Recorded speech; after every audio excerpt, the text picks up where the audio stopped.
Avec les soulèvements, depuis Notre-Dame-des-Landes, on a déjà obtenu d'autres reculs sur les bassines, peut-être en ce moment même sur la 69.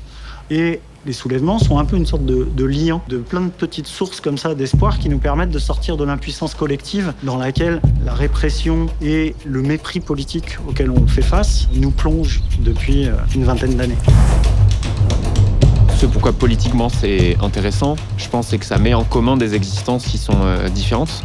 Collectivement, on a une puissance d'agir qui donne de la joie et donc c'est plutôt ça l'écologie, quoi.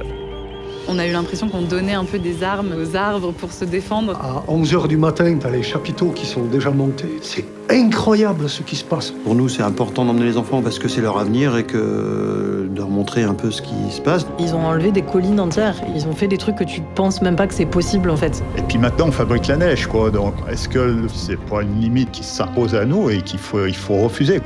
On en arrive à dire il n'y a plus que la désobéissance, parce que moi, je suis de ceux qui peuvent dire on a tout essayé. Parce que s'ils s'accaparent tout l'eau, s'ils continuent à polluer les nappes, à détruire ce territoire comme ils le font depuis des décennies, ce territoire il va devenir invivable. Et quand on voit le déchaînement qu'il y a eu, c'était pas normal, quoi. C'est ce qui permet à nos luttes de perdurer et donc, d'une manière ou d'une autre, à un moment de gagner aussi.